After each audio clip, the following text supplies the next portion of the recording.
दोस्तों, इस modern technology time में लर्निंग भी मॉडर्न होनी चाहिए। ज़्यादातर स्टूडेंट जब भी पढ़ने के लिए बैठते हैं, एक पैराग्राफ, 2 पैराग्राफ या 3 पैराग्राफ पढ़ने के बाद उनको नींद आने लगती है। यही केस मैथ्स के साथ भी होता है।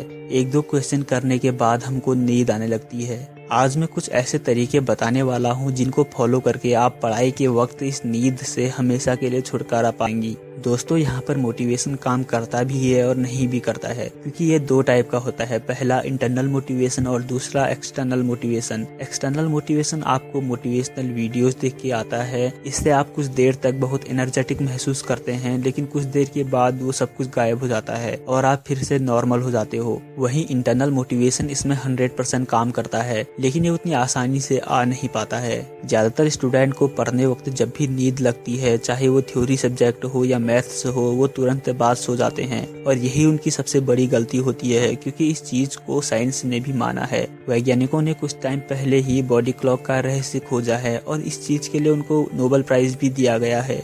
बॉडी क्लॉक ये कहता है, जब भी आपको पढ़ाई करने वक्त नींद आने लगती है तो आप पहले दिन सो जाते हो, और यही चीज आप 2-3 दिन लगातार करते हो तो वही आपकी आदत बन जाती है। ये सब चीजें बॉडी क्लॉक पे सेव हो जाती है और आपकी हैबिट हो जाती है। इसके लिए आप सोने के बजाय उस टॉपिक को चेंज कीजिए। आपको जो भी टॉपिक इंटरेस्टिंग लगता हो उस टॉपिक को पढ़िए, क्योंकि पढ़ाई करने वक्त नींद का सबसे बड़ा रीजन होता है टॉपिक का बोरिंग लगना। इसमें आपका खाना भी बहुत ज्यादा मैटर करता है। आपको जितनी भी भूख हो उससे थोड़ा कम खाइए। मान लो आपको 4 रोटी की भूख हो तो आप 3 ही खाइए। हम अपना ज्यादातर टाइम मोबाइल, टीवी या पीसी को देते हैं। हम घंटों फेसबुक, व्हाट्सएप चलाते रहते हैं। इससे कहीं ना कहीं हमारी नींद इफेक्ट होती है। हम उतना नहीं सो पाते हैं जितना हमको सफिशिएंट सोना चाहिए। इंडियन एजुकेशन सिस्टम की सबसे बड़ी प्रॉब्लम ये रही है कि हमको हमारे टीचर से लेकर हमारे पेरेंट्स तक सभी इस चीज के बारे में तो बताते हैं कि हमको कितने घंटे पढ़ना चाहिए, लेकिन कभी इस चीज के बारे में बात नहीं होती है कि हमको कितनी देर सोना चाहिए।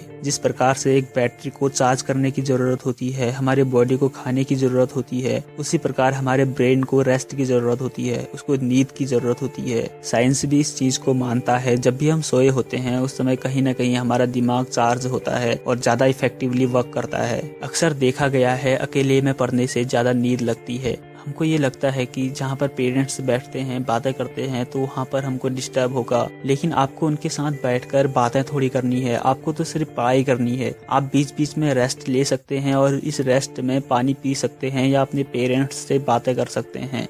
इससे आपका माइंड भी रिफ्रेश हो जाएगा और आपको जो नींद लग रही है या बोरियत हो रही है वो भी दूर हो जाएगी। और इसका सबसे इफेक्टिव तरीका है अपने पढ़ने का टाइम फिक्स कर लो। हम जब भी पढ़ने के लिए बैठते हैं तो हमको अपना टाइम पता नहीं होता है। हम एक किताब पकड़ लेते हैं और बैठ जाते हैं और उसको देखते रहते हैं और थोड़ी देर के बाद हमको नींद आने लगती है। वहीं अगर आप ये फिक्स कर लें हमको आधा घंटा पढ़ना है और आधे घंटे में हमको इसके 5 या 4 पेज निपटाने हैं, तो इससे आप उस आधे घंटे से पहले 20 मिनट में ही उस 4 पेज को कंप्लीट कर लोगे और इफेक्टिवली पढ़ पाओगे। दोस्तों, यहाँ पर जो बातें मैंने आपको बताई है मैं उनको समराइज करा दूं। यहाँ पर इंटरनल मोटिवेशन काम करता है। आप एक टारगेट बना लो और उसी के हिसाब से पढ़ो। जब भी आपको कोई भी सब्जेक्ट, कोई भी टॉपिक बोरिंग लगे तो वहाँ पर आप अपना इंटरेस्टिंग टॉपिक पढ़ा करो। और यहाँ पर आपको बॉडी क्लॉक का सबसे ज्यादा ध्यान रखना है। जब भी आपको पहले दिन नींद लगे तो उस दिन मत सो, क्योंकि आपको इसकी हैबिट पड़ सकती है। खाना कितना खाना है ये भी आपको ध्यान रखना है और सबसे इम्पोर्टेंट बात, आपको पूरी नींद लेनी है। पढ़ाई के बीच में आधे घंटे में 1 घंटे में रेस्ट लीजिए और इस रेस्ट में आप पानी पी सकते हैं, अपने पेरेंट्स से बातें कर सकते हैं। इससे आपका माइंड भी रिफ्रेश होगा और बोरियत भी खत्म होगी। दोस्तों,